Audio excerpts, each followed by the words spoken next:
जय हिंद। जय हिंद।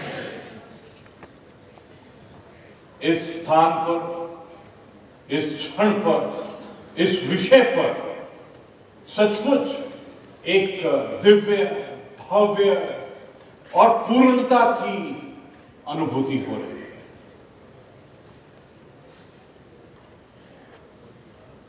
आज जैसे आपने बताया कि ये जो संवाद है 3 दिन का है, 3 राज्यपाल हैं। मुझे तो ऐसा लगता है ये शिव जी के त्रिशूल का ही एक आदेश है। 12 सेशन हैं और 700 रिसर्च, और जैसे पवन जी ने बताया कि ये 700 श्लोक, लगता है कि इसको सचमुच प्रभु ही संचालन कर रहा है। सच कहूं तो I am feeling personally elated कि आज मुझे ये अवसर मिला है कि कुरुक्षेत्र के अंदर में आऊं।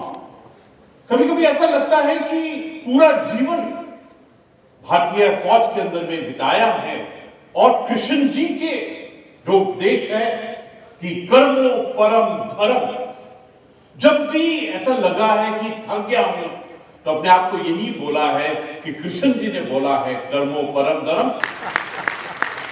मैं सबसे पहले उत्तराखंड की तरफ से, देवभूमि की तरफ से आप सबको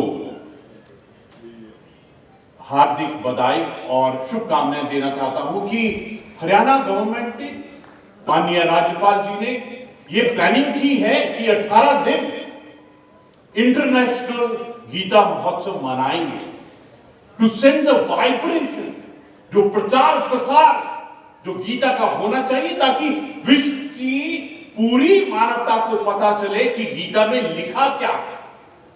क्योंकि मुझे ऐसा लगता है चुनौती कुछ भी हो, उसका समाधान आपको गीता में ही मिलेगा। जीवन के अंदर में संदेह, उत्कंठा, कंफ्यूजन, डाउट, विडंबना, ऐसी स्थितियां आती हैं, तब गीता ही है जिसका ज्ञान हमें सही राह पर लेकर जाता है। So this is the solution for all problem that we face in the world. पर्यावरण तो एक विषय है, इसके अलावा जितनी भी कॉन्फ्लिक्ट हैं, चुनौतियां हैं, प्रॉब्लम्स हैं, अगर हम गीता समझ गए तो उस ब्रह्मांड का आदेश, जैसे गुरु नानक देव जी ने कहा, हुक्म रजाई चलना नानक लिखा नाल, कि ब्रह्मांड का हुक्म क्या है और पूरी मानवता सनातन ने हमको क्या कर्म और धर्म सिखाया है। सचमुच गीता एक अद्भुत ग्रंथ है, धार्मिक ग्रंथ है, नैतिक ग्रंथ है, जीवन दर्शन का ग्रंथ है। हर समस्या का समाधान, सॉल्यूशन फॉर एवरी प्रश्न, एवरी क्वेश्चन, एवरी जिज्ञासा आपको अंदर से मजबूती देता है। This empowers you to take the right decision, clarity देता है। यह हमें संकट के समय भी सही निर्णय लेने की शक्ति प्रदान करता है। गीता हमें उत्कृष्टता और आध्यात्मिकता के साथ केवल अपने लिए ही नहीं, not the selfish mode of life, not to live close to your nose, बल्कि सभी के हित के लिए कर्म करने की प्रेरणा देता है। ये वो ग्रंथ है जो हमको सिखाता है सर्वदा भला, सब कुछ तेरा।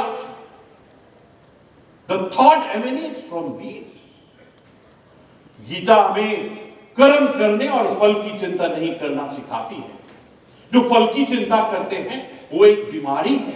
अपने आप को फल की चिंता से कैसे अलग करें। कभी कभी जो गोल्फ का गेम होता है, जो गोल्फर है अभी बॉल को मारा नहीं है, पहले चिंता करने लग जाता है कि बॉल पहुंचेगी कहां।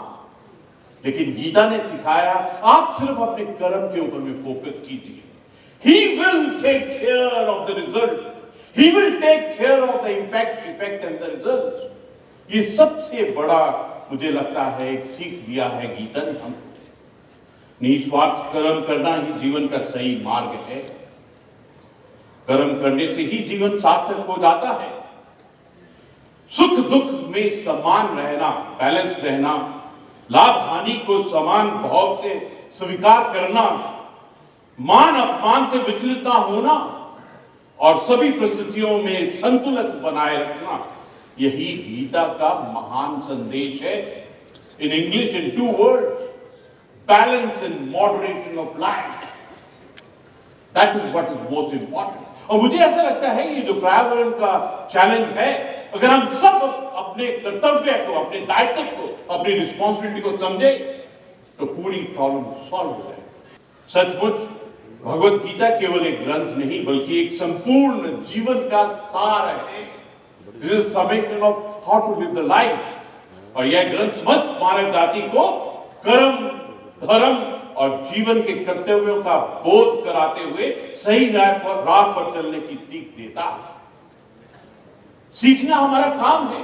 कभी कभी मैं कहता हूं कि मैं सिख हूं, इसका मतलब मेरा धर्म ही सीखना है। We have to continuously learn. और जो सबसे बड़ा सीख आती है वो गीता जी से ही आती है। And it is important for us to read it again and again. बहुत सुंदर कहा है, कर्मणे वादिकारस्ते मां फलेषु कदाचन। गीता का यह संदेश हमें बताता है कि हम कर्म करने में स्वतंत्र हैं, वे independent. We must understand this power which has been given to us. लेकिन फल की चिंता किए बिना अपने धर्म का पालन करें। ये विचार हमें अपने जीवन को सार्थक बनाने के साथ ही समाज और राष्ट्र निर्माण में योगदान देने के लिए प्रेरित करते हैं। It is important to understand जो कार्य हम कर रहे हैं वो पूरे ब्रह्मांड के लिए, पूरी मानवता के लिए, पूरे राष्ट्र, समाज, परिवार और हर भारतीय जो भी आपके आसपास है उनके ऊपर वे क्या असर करेंगे। It's important to analyse that. Gita में बहुत ही सुंदर तरीके से कर्म योग, भक्ति योग और ज्ञान योग के 3 मार्ग बताए गए जिनके द्वारा मनुष्य मोक्ष प्राप्त करता है। भगवान श्री कृष्ण ने कहा है कि सच्चा योगी वही है जो अपने मन और इंद्रियों को नियंत्रण करता है, समतल भाव रखता है, सभी जीवों के प्रति दया, प्रेम और अहिंसा का भाव रखता है। कभी कभी ऐसा लगता है त्रिशूल की तरह हमको अपने आप को बताना पड़ता है, एक क्वेश्चन पूछना पड़ता है कि मेरी विल पावर क्या है, मेरा सेल्फ कंट्रोल क्या है, मेरा सेल्फ डिसिप्लिन क्या है अपने हर एक कार्य के लिए। गीता यह भी सिखाती है कि व्यक्ति को संसारिक मोह, लोभ और अहंकार से दूर रहना चाहिए, सच्चे ज्ञान की ओर अग्रसर होना चाहिए, ईश्वर में विश्वास रखते हुए अपना कर्म पूरी निष्ठा और लगन से करना ही जीवन का सबसे बड़ा धर्म है।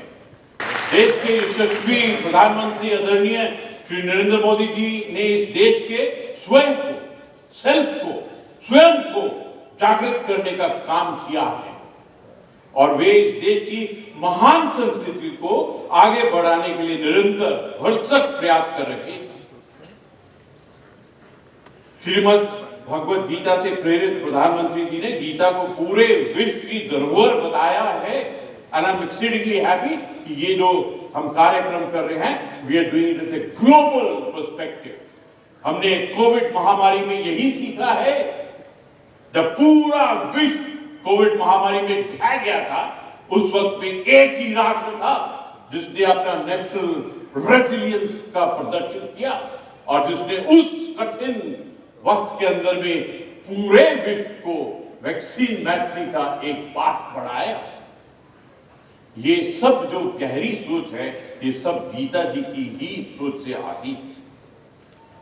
आज मुझे बहुत सुंदर लग रहा है कि गॉड्स ओन केरला के माननीय राज्यपाल जी और मैं देवभूमि, ऐसा लगता है कि एक गॉड जोन, एक देवों की भूमि, दोनों को ही यहां पर बुलाया। ये सचमुच एक ब्रह्मांड का ही आदेश है कि इस गीता के सार को, गीता के पाठ को किस प्रकार से पूरे विश्व के साथ में साझा किया जाए। अंत में मैं बहुत सुंदर छोटे शब्दों में पूरा स्वराज जो निकलता है कि धर्म की जय हो, अधर्म का नाश हो, प्राणियों में सद्भावना हो, विश्व का कल्याण हो।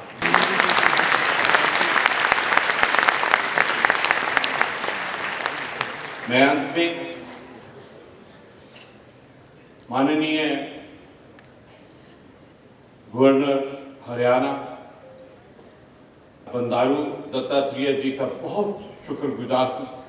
उन्होंने पहले भी मेरे को हैदराबाद में बुलाया था, अलाई बलाई का बहुत सुंदर एक समारोह किया था जिसमें सबको एक तार के अंदर में बांधा था। Thank you so much sir. और मैं माननीय आरिफ मोहम्मद खान जी को बहुत बहुत मुबारकबाद देना। जब भी मैं उनको सुनता हूं तो ऐसा दिल करता है कि मैं जो उनका ज्ञान है, जो उनकी रिसर्च है, उनकी जो इन्वॉल्वमेंट है, उनसे मैं कुछ सीखूं। My big thanks to you. अंत में सिर्फ 3 चीज,